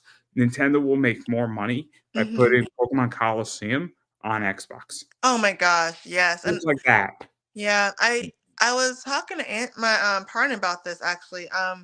The thing about Nintendo is like all the IPs, they're like exclusives. It's weird to call them Nintendo exclusives, but like they're exclusives. But if they just again partner with either Microsoft or Sony, then they could just I they mean, can get their games in a better the systems. reason though is that Nintendo is a weird beast, right? Mm-hmm. Because Nintendo is a hardware and software company at the same time, and it's a culture company. So that's the problem with Nintendo is that they are a culture company. So Mario is Nintendo, Yeah. and so Samus is Nintendo. Cyberpunk 2077 or Call of Duty is not Microsoft. Right. Yeah. Yeah, Overwatch that's true. is not Microsoft. Halo is Microsoft. Mm-hmm. Halo on PS5 doesn't make any sense. No, no. Like Forza Horizon 4 or 5 or 6, Mm-hmm. it's a Microsoft property, but it could be fine on PlayStation. There's Mm-hmm. no competition for Forza, but something like Halo is definitely that. And Destiny, which Mm-hmm. is similar to Halo, is definitely a Sony property. Mm-hmm. Final Fantasy, what was it, exclusive for a year on PS5 or PS4? Yeah. Man, Yeah. me and my friend have discussions about that because he has a PS4. I have an Xbox One X, and we both agreed that we're skipping. He's not getting a PS5. I'm not getting the new Xbox that came out, and then I'll get the next one after that Mm-hmm. because it makes no sense. Because what, we're 2.5 years out from the next gen. Yeah, yeah. It's it's funny when you said Final Fantasy when you brought that up. It made me think like in my head, I don't know. When I think of Final Fantasy, I think of Sony, and but then I'm like, well, I guess not. I don't know. To me, it's like Kingdom Hearts. It's Sony, but I guess not. I don't know. Anyway, Kingdom Hearts is not exclusive. it's not. But when it first came out, I thought it was only on PlayStation. But maybe Maybe I'm wrong. maybe the first one was, but Kingdom Yeah, Hearts 3, which was great. I loved yeah, Kingdom Hearts 3. Kingdom Hearts 3 was a lot of fun. yeah. Oh my god, I was so lost because I didn't play the side game, so I was like, "What is going on?" So I had to Again, stop. I need to find somebody and I'll pay them. And I've said this before. If somebody wants to do a real like 18-hour 6-part documentary, I'll pay somebody like $5,000 for that. Yeah. To have the rights of that documentary and do it in a way Mhm. that, but I'm buying the content because I think that content will be worth every penny I pay for it. Mhm. Um, Absolutely. the whole thing, 18 hours, because somebody did Resident Evil, the history of Resident Evil, in like 21 hours Oh on wow. YouTube for free. And I listened to all 21 hours of it. And obviously, Resident Evil 4 fucked it up a little bit because they missed certain things. But again, relatively 90% solid. Mhm. You dude, you deserve a lot of money for that. Yeah. Seriously, 21 hours. Jesus. I mean, it wasn't like 21 hours straight. It was like 2 hours Well, here, yeah. 2 hours 21 here, hours 2. total. That's a lot. There's a lot of stuff with Resident Evil. Mhm. A lot of stuff. I'm a big Resident Evil fan. So, I can see that. but enough about that because Yeah. I do want to Sorry. talk about you did Daisy too. So Yes. Daisy here, Daisy there. Mhm. Yeah. So you did her. I love my Nintendo. Yeah. So so it's because Peachy Peaches. So initially I was like, eventually only Princess Peach because Peachy Peaches. Um, but that hair, I don't want to do that. Yeah, I don't want to do that hair. But also Daisy. See, I don't know if it's the culture, if it's what's the word? The not the culture, the society, if society is giving Suppression. her You this. go with suppression. Suppression works. No, no, no. And okay, this I don't know if society is giving her this personality or if she's actually giving that personality through Nintendo. But No, this she's is like, what's going on. Let me yeah. explain what's going on with Daisy. She knew Luigi was getting a mansion, so she needed to marry. Oh With the my money. God. Do not. listen here. She's independent. She don't need no man or his money, but she likes Luigi because he's soft. Yeah, Listen. he's soft, all right. Yeah. Oh my goodness. I Stop mean. it. Stop it. No, she's like, she's just so, she's sassy and she's like, well, from, I interpret her as like Peach is all like cutesy and ooh, and Daisy's like all in your face and like he said no pickles energy, and I love that. And so I also have a friend who does Peach and like perfect because I want to be freaking Daisy because she's a vamp. Like I don't know, I love her, and Oh so I no. started I think Luigi's soft. Daisy's just marrying for the money. I know it, She you know it. did not. She is independent. She doesn't need his little money. No, no, That's no, what no, you no. say now. That's what you say now. Listen, I don't care. I'm a Daisy stan. I will fight for her. I love her. She doesn't even need me to fight for her. She can fight her own battles. Oh my gosh, I love her. I'm just saying that Luigi's soft, Got a and mansion. that's okay if you disagree. You have a right to disagree. It's a free I country, but you can be heavily wrong. disagree. You can be wrong. It's okay. Get out of here. Oh my god. I could not believe the audacity. I mean, I think she's just marrying for the money. That's what I think. But who am I to judge? Right, even if she did, she could do what she wants to. She listen, she deserves everything. She deserves the world. And she got into Smash, she deserves everything. I love it. I love her. I'm just saying it's about the money and it's all right. Get out of here. And moving on. Agree to disagree. It's Yeah, okay. anyway. You can be wrong. You can be wrong. That's Oh all I'm my gonna god. say. I love her. But I do want to talk about Overwatch because I used to play Yeah. with a bunch of kids in South Korea, and we won a lot of matches. That's how I became a silver rank in Overwatch. Oh my This is what they gosh. basically said. They barely spoke any English, and like Reinhardt, stay on transport. It was the whole thing. That's So all I need to know. I'm Reinhardt, and then they're like, stay on the transport, and so I'm there with my shield, and then these 5 other people are all just killing everybody, and then after a while, I just turned off my shield healed, shield back up, somebody's about to die, boom, shields back up, Mercy comes, heals them, and then they're like, and then I'm like voted like player of the match. I'm Mhm. like, how is this even fucking possible? I did nothing. I have 0 kills. I have 0 damage. And But you everybody's got that shield though. and then I won like the sticker thing, like the emoji where you stay on the whole transport for all 90 meters. Like I got that one. And then the best one What a was goal. the best one was that we did that, and then I saw an opportunity, and so I killed somebody, and like at the end, like in the chat, they're like, "Dude, how'd you see that?" Like, Like, hey! like they like, all 5 of these South Korean kids were like, "We didn't even see that person. How'd you see that?" And I'm like, "Yeah." Yeah, I'm that good. It was really funny, but like, no. But even like when you're capturing things, like everybody's behind Reinhardt. It was great. The whole thing was great, and I got to put on a bunch of cool skins, and I had a great time. Hey. And it's so much fun when you're like just having a good time. But you got to do Sombra. Yes, I did Sombra. Yeah. That was actually for an event, and they're like, "Oh, pick an Overwatch character." I'm like, "Cool, Sombra. I like her." But that was another one of the situations where I'd actually, at the time, had not played the game. I just picked her because I thought she looked cool. But the game, funny story, I I tried playing it, and at the time I was in a long distance relationship, and my partner came to visit, and as I was working, he would play Overwatch, leveling me up, like my account.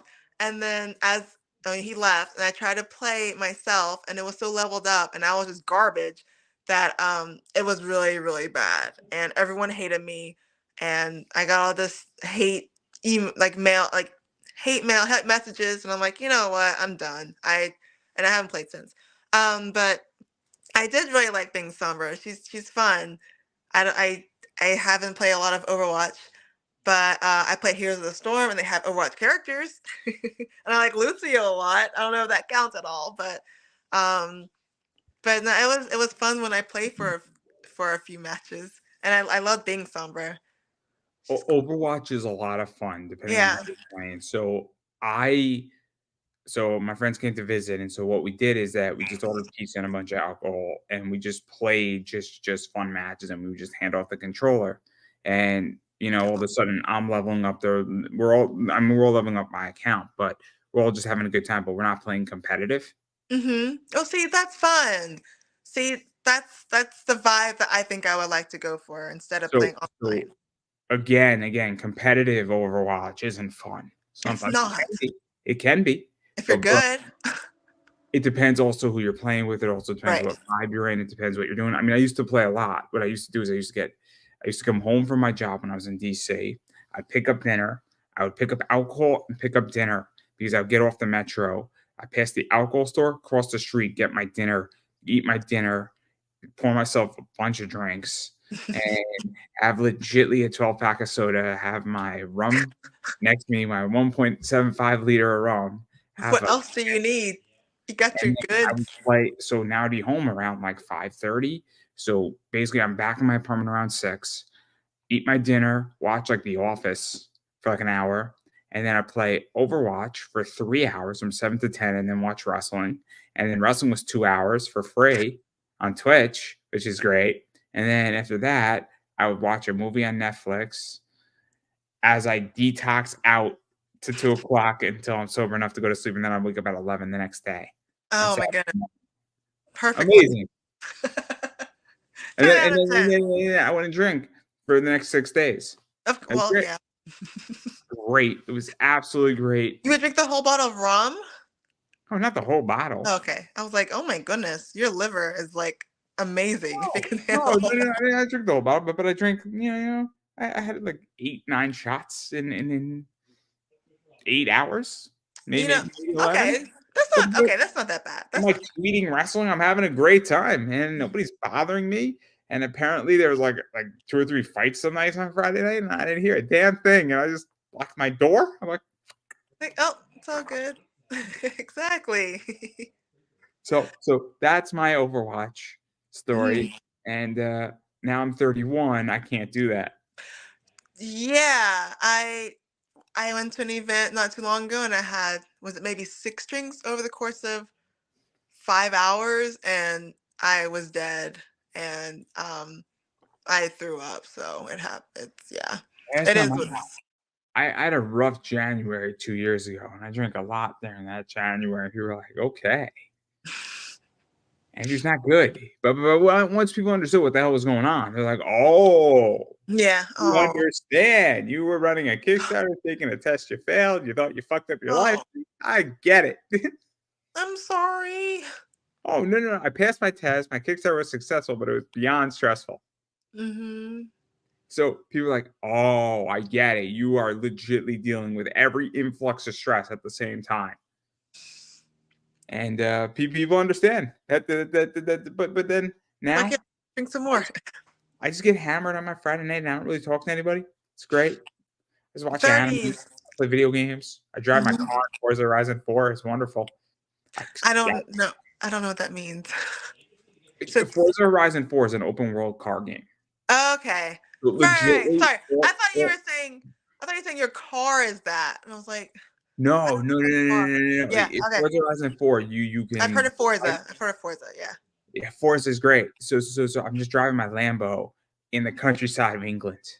And it's like springtime, and then you're just driving on a peaceful driving, like it's like the whole course should take you about 40 minutes if you follow the edge around, and so it's just like a nice 40-minute drive in peace, and Mhm. it's so calming, it's such a great game. And Decompress. listen to music, and it's great, soundtrack's great, but I digress. That has nothing to do with your character. Nothing to do with it. Nothing at It's all. okay. It's okay. But we have to talk about Korra because I love Korra. Me too. I really, really, really enjoy seasons 1 and season 3 of Korra. I thought season 4 was complicated. I thought season 4 was actually horrific. I thought season 2 was rough. I thought season 4 was horrific, and I don't like how they did Asami and Korra in the graphic novel. Okay, wait, stop. Okay, wait. Before we keep going, I've seen 2 seasons. If you spoil anything, I will hang up right now. Which seasons did you see? Okay, yes. Okay, so let me back up.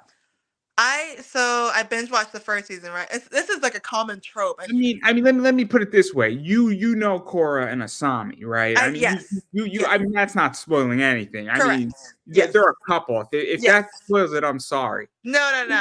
That's even if that wasn't spoiler, that'd be a cute, happy spoiler. I figured with that photo, it's Yes. a pretty fair spoiler. You Yes. know? Yeah, no. Let's Yeah, just say it's Korra and Asami. There's only 2 explanations. Mako is that good or he's that bad. Oh, Mako. Oh, He could have had it all. He he could have could had it have. all, but he was rolling Yeah. in the deep. That was perfect. I love that. And he was setting fire to rain for sure. I don't know. I like Korra a lot. Actually, we just started. I'm trying to actually. Recently I started to try to finally finish it.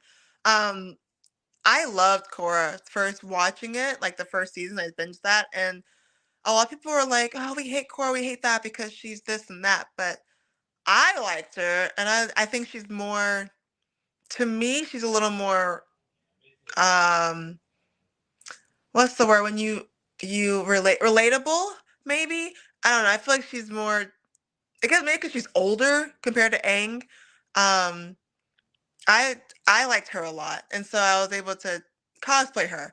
And I still haven't finished all of it, but I like it, and I do know that she um breaks the Avatar cycle, and a lot of people are upset that she did that, and they hate her for that. Like, oh, she does this and she's horrible because of this, but it wasn't her fault. Like, I feel like they give hate on her for not enough reason. I don't know. I love Korra. You, you okay? Yeah, no. My printer's doing something, so I don't know Oh. what my printer's doing. So something's going on with my printer. I don't know. Email to my printer, but Oh, that's fun. It's a little ghost. It also likes Korra. That's why I started printing. just making sure that nothing is bad with it. Looks like it's okay. Looks like it's Perfect. not having a malfunction. Looks like it's not getting hacked. Usually Yeah. when stuff starts going and I don't know why it's going, I get a little freaked out. You sure you don't have a ghost in there? I'm This pretty is sure it's not a ghost. If it was, I can't see it. poltergeist. Well, yeah. But so this is. I'm not going to ruin anything. I just don't like the way the graphic novel handled Korra and Asami's relationship Okay. moving forward after season 4. I was just like, really? Like, I felt like we had a really good position, and then they fucked it up. They just fucked it up, and it's my criticism where I feel like they trivialized the whole thing, and they just did a horrific job. But it's whatever. But the graphic novels are solid. Yeah. I mean, the chorus stuff isn't as good as the regular Avatar Well, stuff. yeah. I don't think it's going to be. Yeah. But I'm looking forward to the Kyoshi stuff. That stuff's gonna be amazing. When they do the anime stuff with that, it's gonna be great. But yeah, so I enjoy Korra. I like Korra. I think this is a great shot for a lot of reasons. I got no problem saying it. What'd you say? I mean, someone, I don't know if it talks like, hey, let's just do this. I'm like, okay, hold my hand, Asami. It's cute. It's just cute. We're just looking back at the camera. I don't see any problems. Well, I am a straight white heterosexual male. So I have a very different interpretation of this. I have no problem stating that. There's a million things I could say. There's a million things I could say. If that's the worst thing I say, I am golden for life.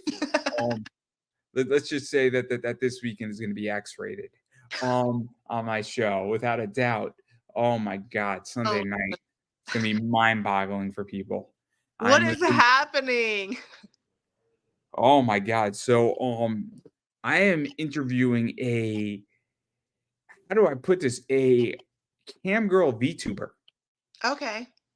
So she is a high-end real run on a real engine VTuber on Streamate, which is a campsite.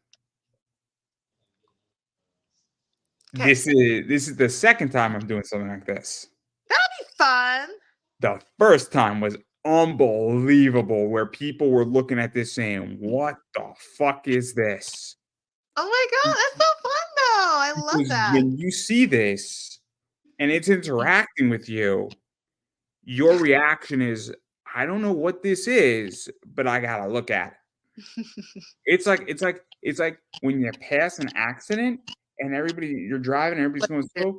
They just need to see what happened. Mm-hmm. And that's what this is. When this is on Facebook, you're like, what is this? What is this? And the first one was an unbelievable interview, and it did like 1,200 views in like 2 weeks. And this one will probably do something similar, and it's wild and it's trippy. It's trippy. Fuck. Where you look at this and you're like, oh my God, what is technology here? She runs on a real video game engine. That's what's crazy about it, is that the specs on it are wild. The running of Sasha Nakamoto, which was the first one, probably runs anywhere from $6,000 to $9,000 a month. Jeez. Between dev space, gig space, hard drive, parts that need to be replaced in their engine and their software and their computer, Mhm. and just the amount of energy, and also the licensing of the software.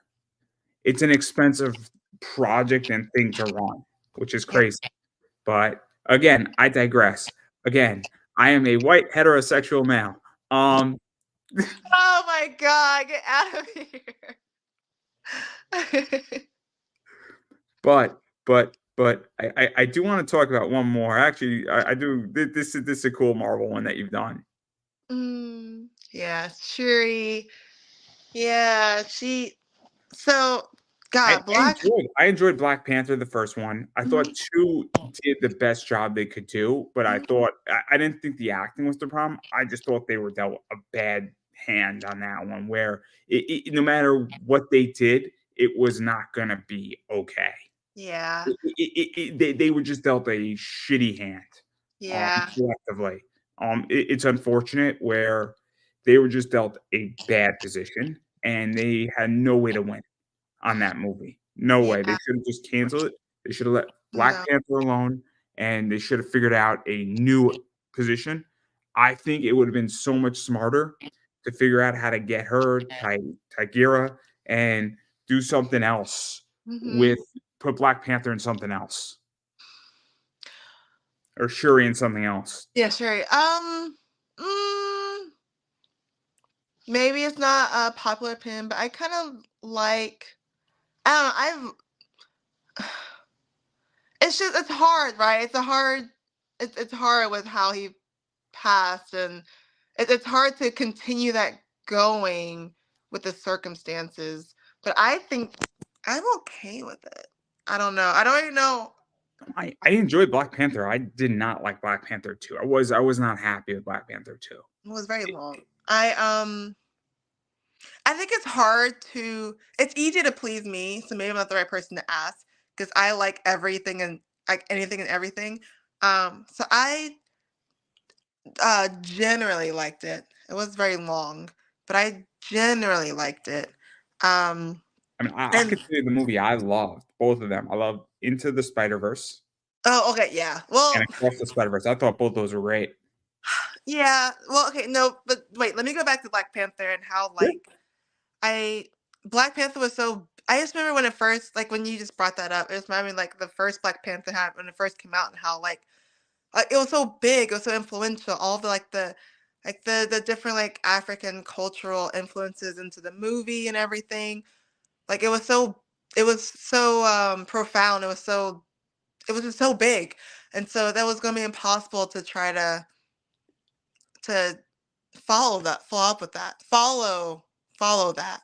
So I don't know, like you were saying, I don't know if there was a way to make a second one. Again, Yeah, my whole thing is that I think they should have stopped with Black yeah, Panther, but that doesn't mean you get rid of the character. You just yeah. put Okay. him in Civil War or Endgame or Endgame 2, or you get something going on where you got some crazy conflict with and Black Panther shows up, or sure he shows up. The issue I have with Black Panther 2 is that you're trying to fill Chad Boswick's death and his passing. You're trying to pass the mantle on, and they needed to do what they did with Caesar in Planet of the Apes, where Caesar led his people and then Caesar passed away. Hmm. And then it's Hail Caesar, and then you set it up. And Marvel just failed to do that in that movie. But And so, how? I feel like you have to have some kind of let, thing let me to ask this. Let me ask have this Shuri. because Sure. so when did Chad Boswick pass away? Did he pass away before Endgame ended, or was it Endgame already set in place in the story world? Because if he, because that would have been the best way how to pass the Mm. mantle on Oh. in a story position. Because now you have a reason where an actor is unfortunately passed away, but you have a way how to pass that on and actually build it into the story. Mm. And I don't know. I don't. I think I his can't. passing happened I after. think it was. It must have been after. Else they. I think they would have done something different. It must have been after. Uh, Again, I don't know the full I details. don't Obviously, I knew fully he remember. passed away. My point Hmm. is that Yeah. they needed to figure out how to do that, Yeah. because now you've ended a legacy and you've ended a error and you've Yeah. ushered in a new one, and then you could build really efficiently without hurting fans. And that's just good writing. WWE just did this with WrestleMania 40 really, really well. They legitimately ended 40 years of WWE and the sports entertainment Vince McMahon era, and they've ushered in the next generation in 2 nights. They legitimately tied up, and then a week later they also tied up all the loose ends, which is brilliant because Hmm. now they get to tell the next generation, Hmm. Hmm. and that's what needed to happen. But I don't think it was a terrible movie. I just think that it wasn't. It was going to be Yeah. rough either way. But I didn't like him in Jackie Robinson in 42. I did not think he did a good job in that movie. And what? I'm sorry. Chad Boswick was Jackie Robinson, and I don't think he did a good job in that movie. I thought he was great in Black Panther. Yeah. Well, I don't want to. I don't know. It's weird to since he's like gone. I don't know. I don't think it was the right role for him. I don't think it was the right role for him because I view Chad Boswick as an action star, Black Panther. Hmm. Like I don't view him as a method actor. Like Right. what is it? Who plays Knuckles? Um. You mean like the voice? Yeah. He Yeah. stars on The It's Office. yeah. He's Luther. Just. He Mhm. is a method actor. Like I made the argument. I think is it Ibra or Ibra Alice or Dude, I feel like I'm about to like lose my card. I'm gonna lose my black card. I see his face. I'm very bad with like you know actors, what I'm talking about, actresses' right? names. Yes, I'm very bad with their names, So but yes, I said I know this. what you're talking about. I said this very publicly that he could be James Bond. Oh, that'd be interesting. I could see. So I'm not opposed to a black James Bond.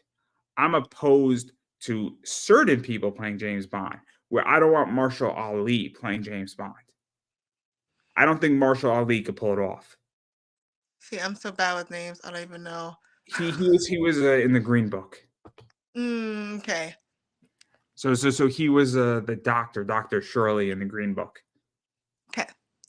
But Ibra Ellis or whatever his name is. And I know you're talking about. He could I be feel like James Bond. He could be James yeah, Bond. Easy, hands down. I don't think there'd be any issue. that'd be so interesting. Now I really want to see that happen. No, because So I don't know who could be James Bond. I don't. It's terrible. yeah, But I digress. I digress because I do want to talk about one more. And again, I'm a huge Starfire fan. Starfire. I love Starfire. Starfire. I think this is Yes, adorable in she a lot of ways. she yeah. So gosh, I love Teen Titans growing up. And the same like the same breath where I say that Espeon, everyone picks Umbreon, and Teen Titans, everyone's all over Raven, right? It's like same Yeah, vibe. really? Everybody's all over Raven? I don't know Yes. What about do that. you mean? Oh my god, everyone loves Raven. Oh my god, she's so hot. Oh my god, it's goth girl. I'm like, okay, okay, woo, dark, but like Starfire's, I don't know. She she was the second one that I made from hand. She was super important to me because I don't know, I just loved her growing up. I absolutely loved her. And so being able to actually put her costume together when I did, I remember like so I wore contacts for the first time, like color contacts, and I put in the green eyes, and I put it all together and I started crying. I'm like, I'm Starfire. And then like with the live action show they had, the Titans show, she's a black actress, and so it's like, oh my god, she's black. I don't know. I really do like Starfire, and Teen Titans was that was a whole cultural thing. Teen Titans. I do like Starfire though. She's my girl. I enjoy Starfire. I love her. She's I happy thought and high energy. I thought Amanda Connors and Jimmy, I can't think of his last name, did a solid job with her on her 12 issue run. I thought it was fun. I liked the fact that she was a ditzy, itsy blonde with red hair. Mhm. I thought that was a lot of fun. She almost also reminds me of like in the Sonic movies, like Knuckles has the same ditzy. He's not ditzy, but some of the things he says, I'm like, oh my god, Starfire would say No, no, something. no. Knuckles is like a brick of concrete where he's a brick and he interprets Okay, everything so literal. but Starfire is it's like, I'll just kiss you. No problem. okay. No, I'll yeah, have that's true. fun. That's Starfire. Listen, no, sometimes Knuckles says some things, and I'm like, that's Starfire energy.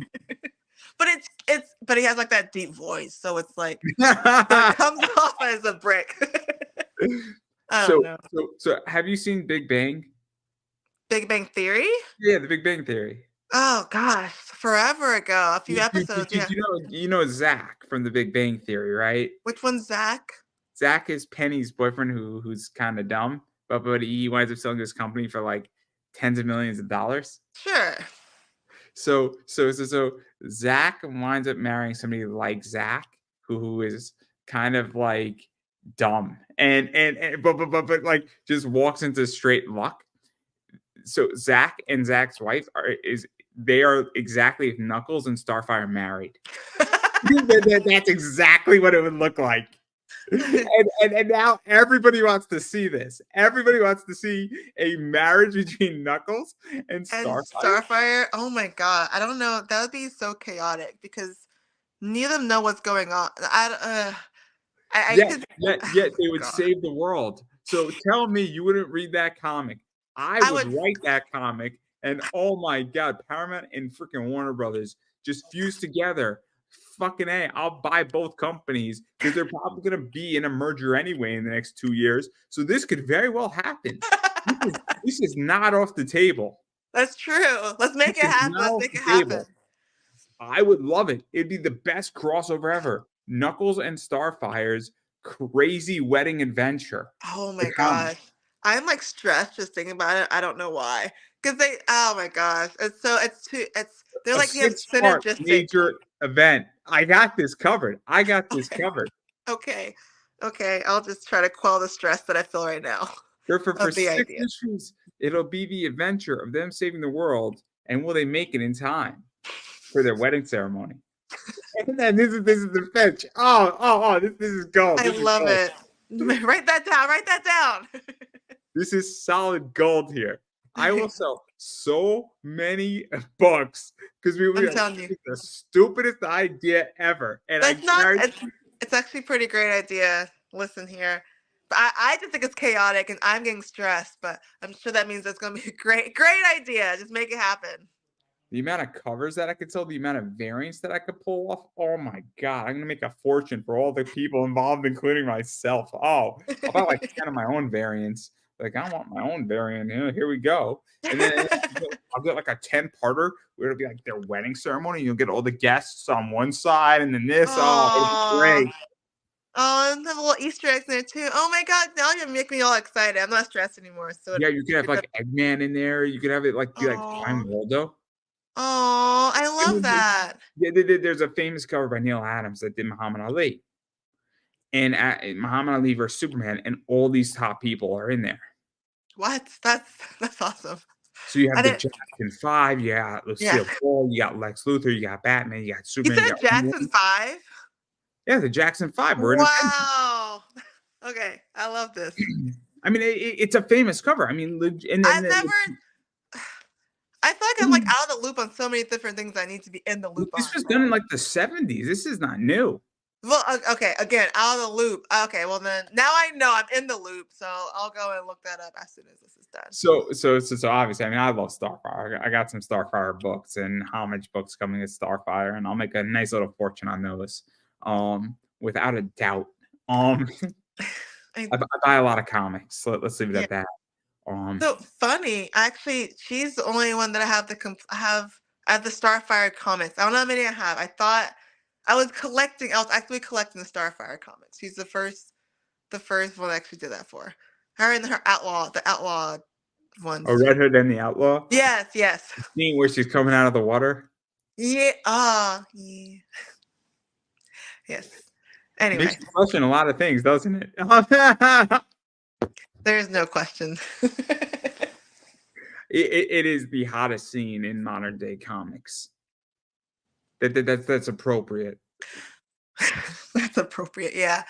And that's part of what I like about Starfire. She's so in tune with her, but she's just so confident, and I don't know. I love her. She's obviously very fiery, especially when she's like older. You know, like not Teen Titans, but she's like adult Starfire.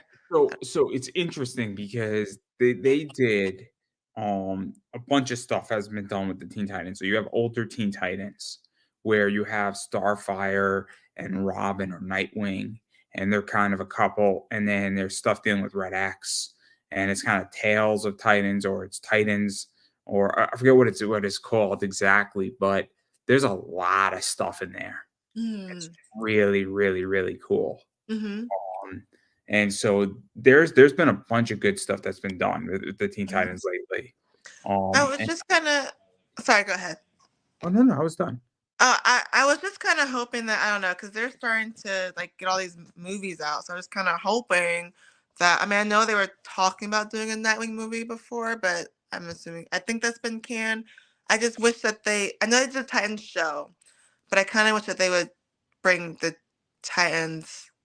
I don't know, just start like a Titans like movie thing with DC because I don't know. I'm tired of all the Batmans, and I think it'd be something new, especially because like the people that grew up with Titans, like as an adolescents, we're all older now. So I feel like now is like the perfect time to start maybe looking into something like that. Like a lot of other things are doing. It's Like going to be interesting. It's going to be interesting what they're going to do because they are. I mean, Warner Bros. Discovery just shut down Rooster Teeth, which is crazy because Rooster mhm, Teeth just raised a lot of money for one of their right, podcasts for the year and sold a bunch of subscriptions to Rooster Teeth, and now that's no longer existed. I did And see then that. you have issues with Ruby, you have issues with Genlock, you have issues with I forget the third title. But I'm surprised that stuff hasn't been sold because there's only two companies that want Ruby and Genlock, and the third one, and that's Crunchyroll directly or Sony or HD Live. Those are the only companies that make any sense for Ruby if Warner Bros. Discovery wants to get rid of it. I think it's problematic if they get rid of Ruby and Genlock. They should just incorporate that into HBO animation. Yeah. They, Yeah. but everything is on sale on Rooster Teeth for Ruby. So I think that that's what's so interesting right now about Warner Bros. Discovery is that I don't think Warner Bros. Discovery is a dumb company and has bad management. I just think that they want to get rid of all of their problems and a lot of debt so they could refix a bunch of their problems. Because they owe AT&T like $30 billion. Yeah. I know because I bought a bunch of AT&T stock and I got some of that spinoff. Purposely, because I knew it was coming. Yeah. I knew exactly what was going to happen. It's so unfortunate it happened though, because like I don't know, Ruby's it's really big and it's you don't want to see something. Season 9? Did you see season 9? I actually haven't seen any Ruby. I don't know if I'm going to see Ruby. Okay, seasons 1 through 3 are fantastic. Mm-hmm. They are fantastic. The end of season 3, you're like, oh my god. Wait, you said there are 9 seasons. Back up, 9. 9. That's a commitment. Yeah, yes. So seasons 1 and 2. So season 1 has like 7-minute episodes, but they have like 20. Oh. Then season 2 has like 12-minute episodes. Season 3 has like 15-minute episodes, and then you go to 24 minutes, give or take, or 20 minutes. Okay, that's not nearly as bad as I thought. Like when you say 9 freaking One Piece, like I mean One Piece has like 12 to 14 episodes a season. That's not terrible. It's not too bad. I can add it to the list. I have heard good things. If you're gonna watch something, watch Genlock first. Okay. Genlock is much better than Ruby. Okay. I saw the preview of Genlock when I went to go see the opener of season 5 of Ruby in the movie theaters, in a movie theater, and I was like, "What the fuck's Genlock? This looks stupid." But then when I rewatched it, I'm like, "Oh, Genlock's really good." Oh, actually. But again, I understand what Warner Bros. Discovery is doing. They have a lot of garbage, and they have to legitly sell a lot of shit to figure out what's good and what's bad. I would have kept Rooster Teeth if I was running that, and I would have also. But Rooster Teeth's also really, really expensive. In which I don't think that they're losing money with Rooster Teeth. But I don't think they're making much. They're making enough. Yeah, I was gonna say they're not making enough money. But they might be losing money. I mean, more just because you have a thing that produces $9 million doesn't mean it's making you $9 million. Doesn't mean it's worth $9 million either. And this is a problem but again, I don't run those companies. I think it's a shame as a shareholder of Warner Bros. Discovery. I'm not happy about that Ruby thing. I think the Rooster Teeth thing is a big loss. I would have incorporated into HBO Max and I would have cut a bunch of stuff out. Yeah. I would have said, look, we got to cut things down, and this is going to be merged into HBO animation. And this is going to become a building block, but it's also we have 5 other building blocks, and this is going to be. But yeah, I agree. But I think Ruby and Genlock, if they leave Warner Bros. Discovery, I think that's a loss for them. But that's just what I think. But that's a far cry from cosplay. This is high finance. But again, if I had the money, I'd buy Ruby. I'd buy the rights to Ruby if I had the Don't money. let your dreams be dreams. No, I'm kidding. Oh, yeah, no, I get it. If I could, I would, because listen, I would X season 9. I would basically end season 9, right? And then I would redo season 9 because season 9 was a disaster. Season 8 and season 9 were rough, and you have to fix that. It's hard. Well, I haven't seen it, but I feel like once you get to like season 7, 8, 9, it's like it's you got to keep it. It's hard to keep that going. That's part of why I like Inuyasha. Like it's like what 150 or something. That's to me that's like the perfect amount. After that, do you really need more to tell the story? And then does it keep someone's attention as much? Does it have the same pizzazz? Like I don't know. I can see that with something like Inuyasha. Inuyasha. I can't speak. Something like One Piece, 1,000 plus stories not That being told. I can't even without the filler. It's like still 50 million. I can't. Read the manga. That's what they all say, but if it's 50 million pages, I don't know if I have that kind of attention span. Not 50 million. To me, it's pretty much 50 million pages. I used to watch it a little So, bit when it was on TV, and I liked it, but then it got too crazy. so the Shonen Jump app has all of One Piece on it in the manga. It's $3. I used to have the magazine. Anyway, go ahead. It's $3 digitally. The only reason why I'm reading it digitally is I have no space. My business occupies way too much materials because I'm in a consumer good business selling comics and baseball cards. Mm-hmm. And I like it because it's a profitable side hustle for me. So, but again, I read it because it's on my iPad. It's 10 o'clock at night and my lights are off. Mm-hmm. And I can read it without bothering anybody. And it's extremely accessible. Mm-hmm. So I'm reading maybe like 30 chapters a week. So all this, and that takes me maybe 4 hours. Yeah. At night. Mm-hmm. So throughout the whole week, instead of watching some anime, and I'm reading, and it's cool, and it's on. I can zoom in and out on my iPad. It's awesome. So Yeah. the point that I'm getting at with this is that I fully understand I'm catching up on One Piece. So I'm starting in the New World too. So again, I remember everything before Fishman Island. So I remember most of it, but I'm obviously reading Fishman Island.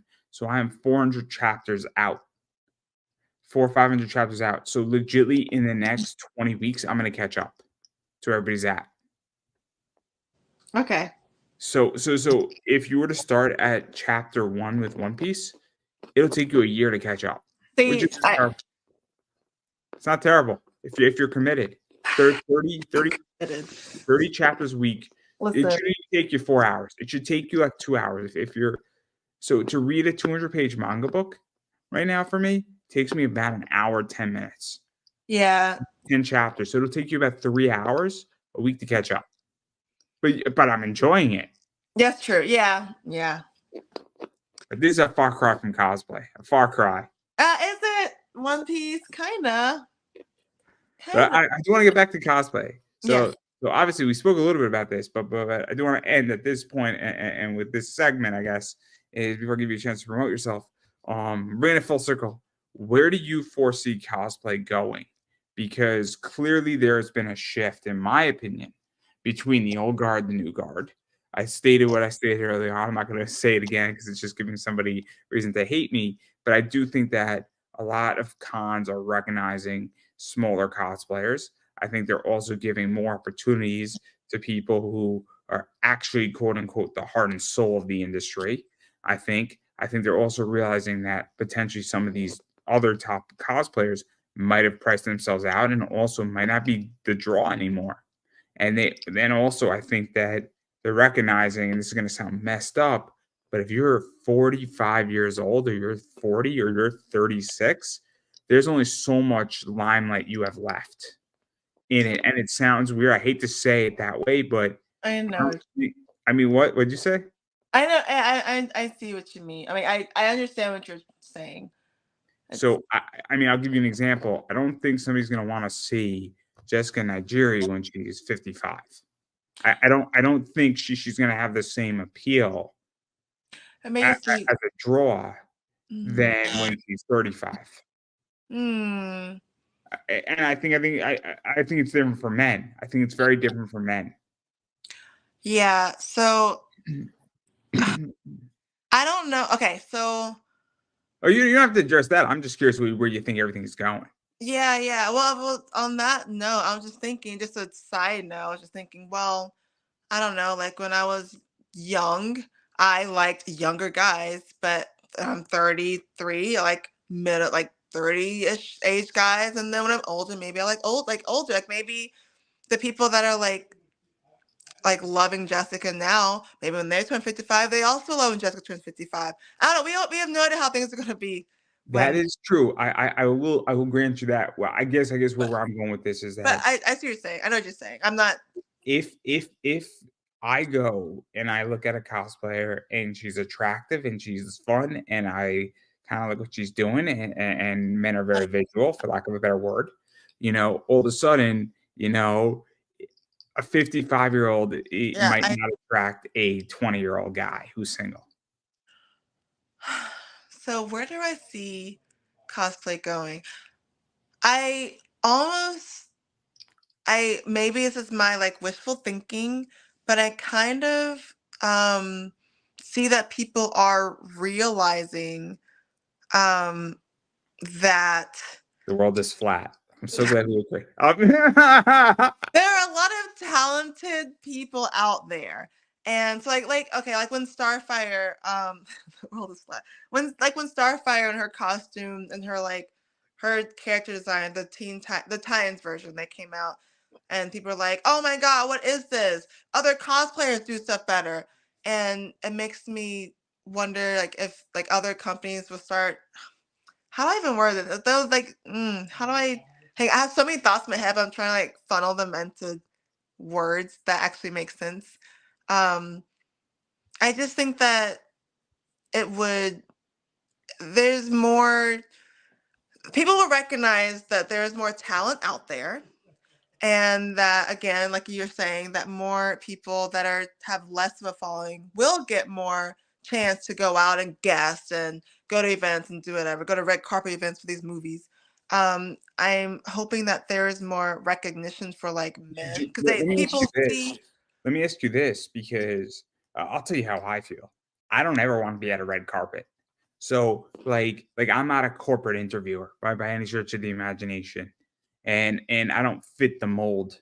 So I've come to the conclusion that, you know, 5 years ago I wanted what a lot of those red carpet people want and those cosplayers want. Now, if Marvel called me up, I probably wouldn't be interested, to be honest, because I don't fit the mold anymore. And I'm not if I had an interview with a top Marvel actor, I'm going to ask them legit questions and I'm not going to sugarcoat it. Mhm. And that's why I'm never getting a call from Marvel. So I'm really wondering if even some of these people want this anymore because I don't think it's all that attractive. I think 5 years ago it was, and I'm curious because I think a bunch Mm. of people in cosplay are saying, "I don't want that. I wanna do my own thing. I wanna build my own thing. I wanna run my business the way I wanna run my business." Because I think that that's a big sentiment right now in America. I really do, and I don't think it's just a cosplay position. But maybe I'm wrong. Oh Maybe yeah, maybe maybe a bunch of people they're saying, "Look, I would love to be at that red carpet thing and fuck that other person who hasn't done shit." yeah. I mean, you'll get both, right? Like they're both gonna be there. I'm sure there's clearly tons of people that would still love the red carpet thing. Um, and I think it's possibly easier now, especially with how social media is. Like, I mean, I know the whole algorithm thing is all messed up, but compared to like how it was like 10, 15 years ago, it's impossible. And now it's at least within reach to get to where you want to be. And I don't know. I feel like also, especially like I was gonna mention before, like the men thing, it really bothers me.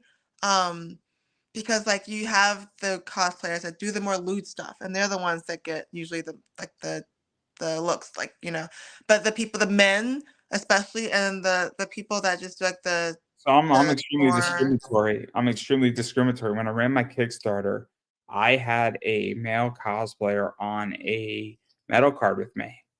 And I reached out to a bunch of men, and a bunch of them just were not interested. I reached out to a bunch of men for interviews for cosplays. A lot of men don't want to do it. huh. And this is my response to saying, if you want media, you want positioning, and you're the top male cosplayer, shouldn't you be on every cos interview and podcast that a man's asking you to be on?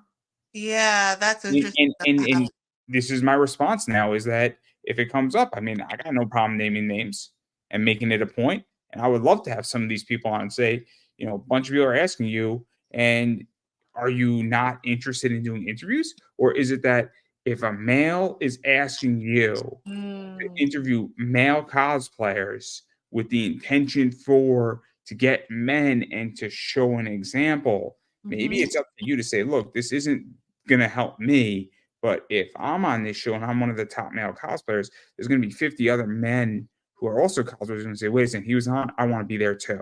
Mm-hmm. And maybe that's part of the problem, in which I have a friend and he had a hard time. He was doing a calendar and he had a hard time, A, funding his calendar as a male cosplayer, and B, finding people to shoot it. All these male photographers wouldn't shoot a man for his calendar in cosplay. And what I said, and then I said, doesn't that present a bigger problem? If a male photographer only wants to shoot females, Yeah. that's a question. Yeah. Complicated. That's a complicated question. And I'm going to use a word, it's a little bit of a stretch of a word, but it's a little grooming. You can make an argument that's a grooming position. And it's a little bit of a creep position too. Could have potential to be, yes. Yeah. It's definitely taking a step in that direction. Yeah. If you have a cosplayer, so I have a friend, Chief Geek Photography. He's on my show. He shoots men and women. He's like, yeah, let's just shoot something. Let's figure it out. Yeah. He's shooting everybody equally. Mm-hmm. So, and I don't think he's gonna mind me saying this, but like that to me seems how it should be. Right. When you have a male photographer only shooting women, there's an issue. Now, I understand if you're shooting for Playboy. Right. That's a little different. So I have a friend who shoots for his magazine, and it's women in the magazine, and it's a woman, sort of women magazine where you're not going to shoot a man. But he also runs a private photography business doing portraits of people, and he shoots families. So he's not shooting women he's not shooting men in his magazine because it doesn't fit the business. Right. But that's not the deal with cosplay photographers. That gives me the ick the more I think about it. There's a lot of questions, and it's not the questions anymore for the male photographers. It's also questions for some of these female cosplayers. Wait, what do you mean? Meaning that are you being taken advantage of? Oh yeah, okay. Are you being in a suggestive, position? Are you actually fully safe? Yeah. These are all legit questions, actually. Mm-hmm.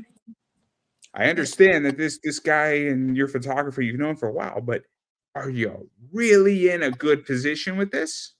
Yeah. Because what else is going on behind the scenes? We actually, so, and it's, I'm sorry that I got you canceled. we actually, there were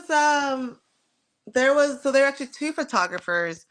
You just reminded that we lost because, like I said, the CS got to Jacksonville. Like one of them, actually, never mind. It ties in with that. Yeah. Because I can tell you that I think a lot of stuff's going to come out with a lot of people. Yeah. And I think it's coming. And I think all of a sudden it just takes a few bad situations. And but I have a lot of questions. I got a lot of questions for a lot of people. And I'm going to be asking a lot of people when I get the opportunity to ask them. And I don't think I'm going to have many friends left. There's a reason why right now. I mean, a lot of people don't like what I'm doing as it sits, but yet I'm doing better than I've ever done in my life. So I figured that one out. Yeah. But now that I got you canceled, I'm sorry. It's fine. Just vibing. It's okay. I got you canceled without a doubt. This is what happens. Again, I'm not a corporate interview show. Okay. I got my Kirby. That's all I need. No. I'm sorry that I got you canceled. That's all I can say. And on that note, I do want to give you a chance to promote yourself. Where can people find you, bother you, hit you up, send you hate mail, all that fun stuff? The earth is black, guys. It's all good. I love all of the above. So I am Peachy Peaches Cosplay on Instagram and Facebook and Twitter/X. On Instagram it is peachy.peaches.cosplay. Yes. Are you So, this type of peach? you know, that is a peachy peach. Look out. Well, actually, that's not very peachy. She's pretty. She's giving Daisy actually energy from that. Look at that face. Look at that. Dang. Anyway, I all made a right. lot of money on that book. But anyway, I made a lot of money on that book. Dang. In a very short amount of time.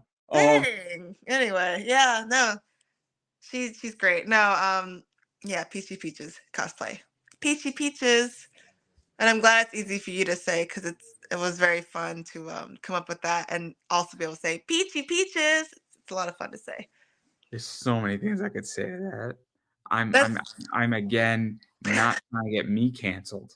I have no problem getting you canceled. None at all. None at all. I'm already canceled, remember? So see, well my sponsor loves me still, so I'm okay with that. And also, I'm producing results, so it doesn't really matter. There you go. Hey. And if I lost my sponsor, I would self-fund this. I'm at the point where I don't care. Everybody, you're stuck with me. You're stuck with me. We're in this for 30 years. I'm in it for life. 30 more years. Eminem said it best. It's 25 years to life. I love that. I love that you incorporated that. I love that. That's great. So it's 25 to life. Great music video. Great music video. Sasha Grey in that music video is something else. For some reason, when you said that, I thought of Sansa from Game of Thrones. Freaking Game of Thrones. Anyway, 25 to life is all I'm going to say on that. But obviously, that's where people go find you. And I'm going to keep saying that you have to support what you like. What that means is that when people have merch at cons, their guests at cons, they're judging at cons, they're going to be at a convention, you should go see them there. They got a table, go support them. All that stuff matters. It's extraordinarily important. Furthermore, social media. So when people have Twitter, Instagram, Facebook pages, that's really important. TikTok's really important as well. Follow people. It doesn't cost any money to follow somebody on social media and interact with them. And you always, if you say hi to somebody, I mean, I can tell you, if you say hi to me on Facebook or Instagram and shoot me a nice DM, I respond. I respond back to a lot of comments. I have community polls on YouTube, which I'll tell everybody where you can go find those. And you make a comment, I'm going to respond back to you. As many of them as I can. And right now, few people are interacting with me, so I respond back to people. We have long conversations and have a great time with it. And I guarantee you, everybody else on social media is probably very similar in a lot of ways. So that's something to keep in mind. I'll send you Kirby memes if you message me. Kirby memes. So that's really important. And then as far as I'm concerned, everything that I'm doing, obviously I am Pop Anime Comics on Twitter/X, Pop Anime Comics on Instagram, Pop Anime Comics on Facebook, Pop Anime Comics on YouTube. And again, I got a lot of polls up there. I got a lot of memes up there. I got a bunch of fun stuff. It's a really cool thing. You go to the community tab. You can vote on quizzes are coming. All sorts of cool stuff's happening there. And again, you can comment. We can interact. And I got like 1,400 videos. And I got a lot of stuff coming in the next 6 months. I got like 125 interviews that have to be brought over from my old show. I got new content coming in. I got some old content coming in. Got a lot of micro content. Put in work, my goodness. Yeah, I'm just having a good time. And then I have another, I think, 150 unreleased interviews that need to get edited. So I got a lot of material, everybody. I got a lot of material, and there's something for everybody. So I don't even know when that 150 that has never been released is going to be released. And that's on top of me doing 2 to 3 new interviews a week live. So I'm the one to watch. That's all I'm going to say. I'm the one to watch, and there's something for everybody. And again, you don't even have to be into what I'm doing here on the YouTube streaming and all that stuff. You just interact with the polls, have a good time, vote. And I got some fun stuff coming up there. I got some really fun ones up there. My favorite poll is what's your favorite supercar? A Bugatti Chiron, a Daytona 3 Ferrari, the Scion FKP, I think 39 it's called, or a bicycle. Bicycle. That's my vote. It's a good one. It's a good one. I think it's funny, and you could still vote on that one. Right now, I don't think anybody's like the Scion, which is surprising because the Scion is an electric Lambo, which is very, very surprising. It's very surprising. I think it's a hybrid electric Lambo, which is really, really interesting. I'm very surprised. Right now, the Scion's in first place and the bicycle's in second. Dude, y'all, you gotta help me out. You gotta put that bicycle in first place. I think it's funny. The Daytona 3 is in third place. So it got one vote. But I'm very surprised. I thought that poll would have went wild, but the American Pie stuff went crazy. And yeah, I'm just having a good time, everybody. I'm having a good time. And then on top of that, I am on eBay, Pop Anime Comics Collectibles, and here's my cute little elf. Oh my goodness. She's like Link with, if she was a girl. If he was a girl. She's so cute. I love her. I want to cosplay her now. Oh, she's adorable. She's adorable. She's so freaking cute. Look at little shoulders. Look at little hands. Look at her. She's so cute. She's anyway. Adorable. She's adorable. She's my logo. She's great. And Pop Anime Comics Collectibles. And I sell books like this in my store. I sell books like this in my store. I sell cards like this. But I can't see it. I can't see this card. Oh my God. I got 10 of them. And apparently I felt them. I felt the plastic they were in, the holders. I saw the tape over so the card couldn't come out of the holder, but I couldn't see it. I called up the company and they're like, yo, we waited. We put something in there, but we couldn't see it. We were hoping you could see it. I'm like, I can't see it. Can I get a refund? They said, no, you can't get a refund because we waited and we know they can't wait. And then I said, how am I supposed to sell this to my customers? And they're like, we sold it to you and it was successful. So you should try the same tactic. And then they said this. And then that's the end of that conversation. And I bought another like $600 worth of product from it. So end of the That was great. If you can figure it out, I believe in you. But I can't see it. And apparently every guest I speak to, when I tell them I have this, they're like, we can't see it either. So we're full out of luck. And then I tell the customer, and then they're like, bro, I feel it. I weigh it. I see the plastic holder in there. I see the logo, but I can't see it. And they're like, and I'm like, do you want a refund? He's like, no, I don't want a refund. I'm just letting you know, I can't see it. It's the same vibe as your printer that just prints off random crap, you know? Same kind of vibe. We're all confused. We're all confused.